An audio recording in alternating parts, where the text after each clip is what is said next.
Hi, and welcome to a special edition of A Thought in Progress, subtitled I Have Something to Say.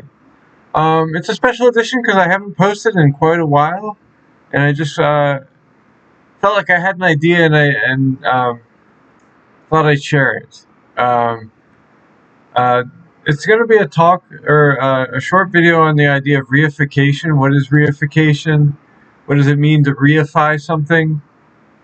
It's a difficult philosophical idea to explain, so I'm going to do my best. Reification is kind of being certain of something, or because we live in this world of uncertainty. So one way to feel secure is to reify things and feel like they're stable. Talking about like housing insecurity or housing security, food insecurity or food security. The idea is that you can have a house or you can have food and still feel insecure unless you reify your situation. In other words, it's a psychological process of kind of making something real, is one way to put it. Um, if we're talking about insecurity to security, that's one of the ways to do that. Um, you can talk about reification along with self-esteem and the way we view the world, our worldview. Um,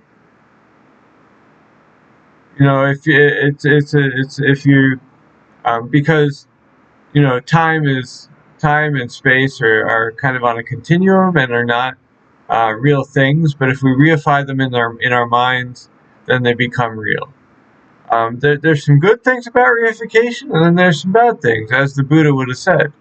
Reification's positives are security, confidence, self-esteem. Reification's bad things are kind of rigid, brittle thinking, right? This is the way it is. It's always been this way. We're not going to change anything. So somewhere in between there is the moderation of reification, where we're being flexible just enough, but we're making sure we feel comfortable in our world, so that enough of it is real, enough of it is unchanging, that we feel comfortable. Um, for most people, it doesn't even become a thought process. It's just kind of they're kind of so ignorant of the fact that things aren't exactly the way they are that they just accept reality as unchanging. Is my personal belief about other people's mindsets, and that may be a bit cynical of me, but I think if we're gonna be real about this, most people are pretty much sheep. Um, I think one of the ideas that I've been having lately is that um, if you want people to follow you, you're probably not qualified to lead. So, thinking back about like all the big leaders and the movement makers and the shakers and the movers, um, it makes you wonder, because if I'm gonna lead people, I'm essentially responsible for their worldview, responsible for their well-being, responsible for whatever happens to them. I'm also responsible for their decisions, for their choices, for their errors. And my errors then get magnified because other people start making the same error if they're following me. Um, so, although I know I have like leadership qualities, funny story about that. When I was working at the re- peer-led recovery center, um, I I applied for the lead peer specialist position. Ultimately, I didn't get it, but I did apply, and I made the mistake of in the middle of the interview realizing that it was full time and not knowing whether I was ready for that or not at the time. Um, Obviously the the boss decided not to go with me.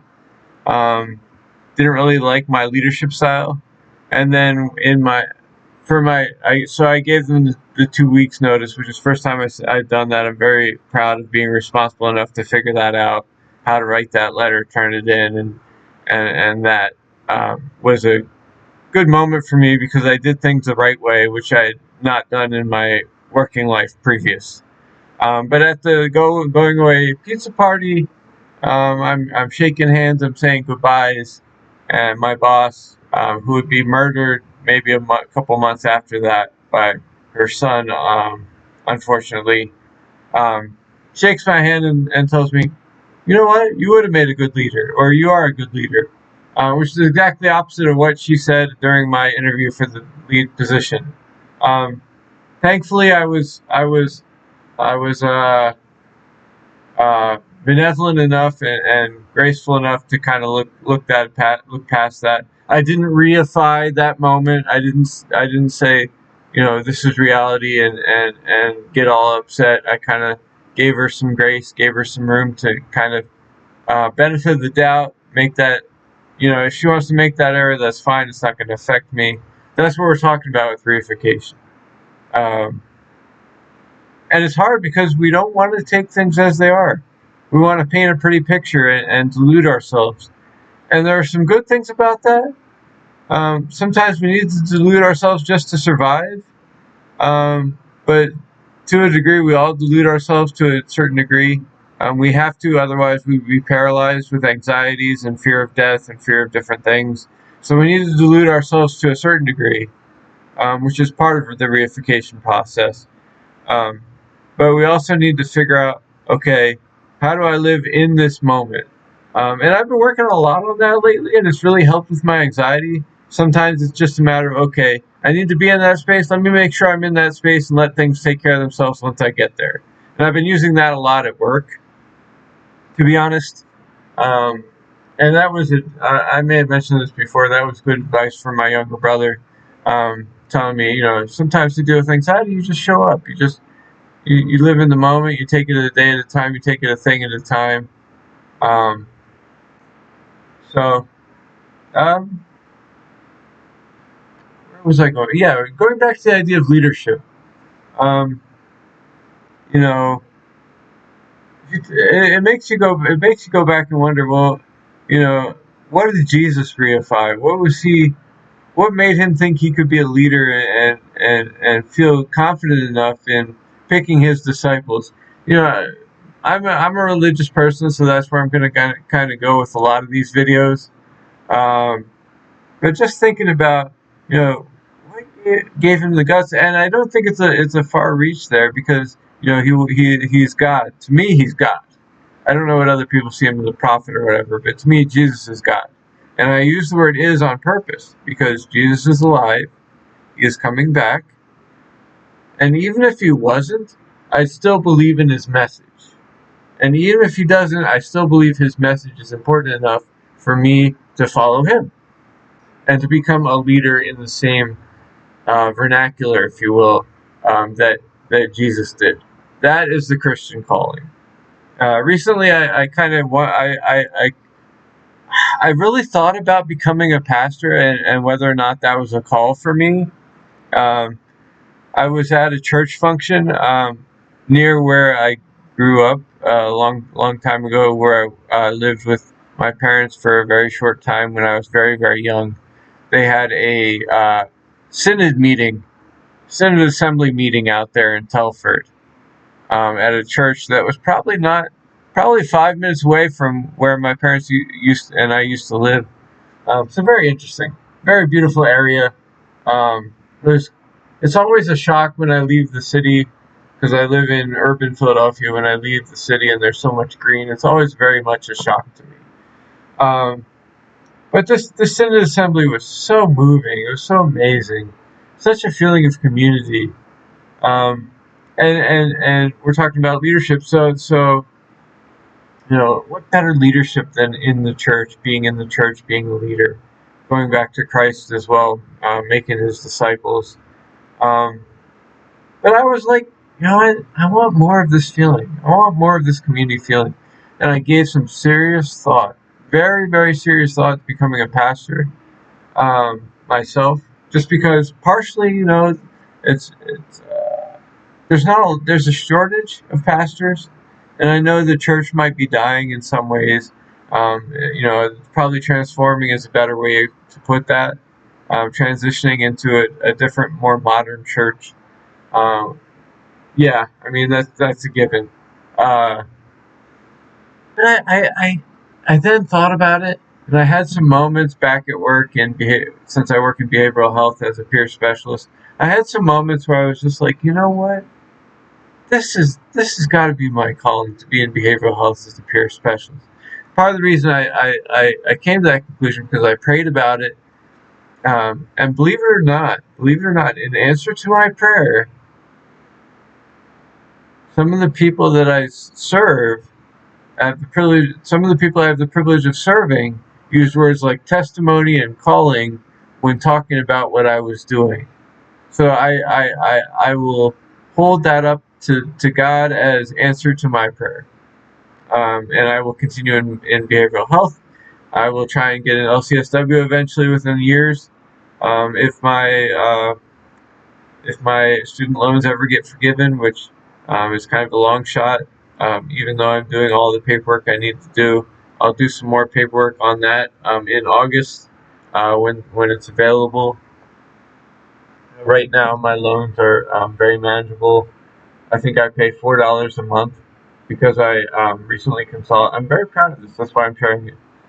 These videos help me as much as it's going to help the viewer to kind of organize my thoughts and be present with myself and continue that moving forward.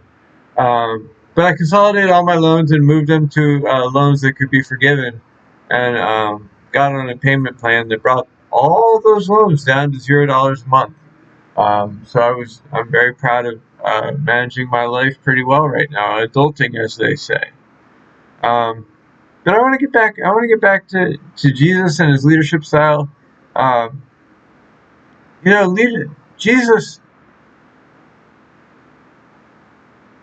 Jesus is a hard man God to follow, right? Even in today, especially in today's age. But back then, there were teachings that people didn't like, and Jesus is the prime example of being a leader who doesn't seek to lead just to lead, right? Because he knew he was going to lose followers, but he stayed true. He stayed true. He reifies truth to us, right? He reifies it. He is truth. Everything good about God and about God's creation is reified in the man God of Jesus. Realized, reified, self-actualized. That's the definition of reification. Um, and like I said, it can be a good thing. It's kind of finding the middle road, and I'll go back to Buddhism. And I know I'm being very religious with this video, but that's who I am. Finding a moderate pathway, a flexible pathway, so reifying just enough to be sane, but not reifying enough so we have some flexibility. And if you're confused by this, please put some comments in here so that I know how to explain reification better, because I know I'm not doing a very good job at it right now. I'm just trying to do my best.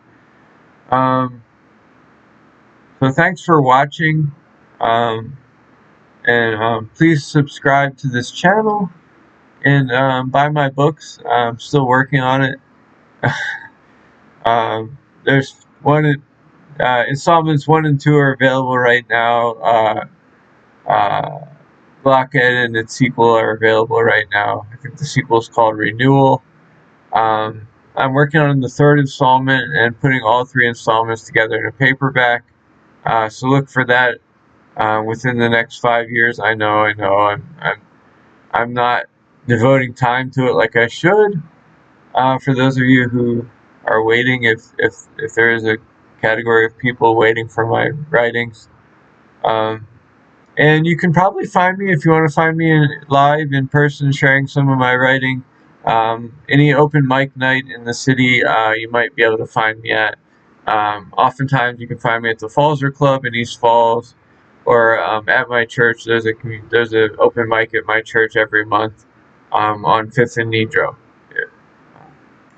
Final thought, and I don't know how good a final thought this is, but I had a dream last night that someone shot up my church, and I know it's probably not good to even share about that, but it was frightening. And I remember one of my coworkers was there, who doesn't even go to my church, in the dream, and remember running home because it was my parents' church, and we don't live that far from that church, within walking distance. So I ran home. I don't remember much else, but it was very vivid. I don't know why I share that. I think it's important to think about um, how much the world seeps into our consciousness and reifies our consciousness with its saliency. You know, it's a scary thing. And final note on my mental health, I started taking melatonin to sleep better. I'm sleeping better. I'm getting to work better, more on time. So doing well lately. Went to a Phillies game last night. Have a vacation to Florida coming up. Happy with my reified status, my day-to-day security and stability. Yeah, and look for more of me online. Thank you.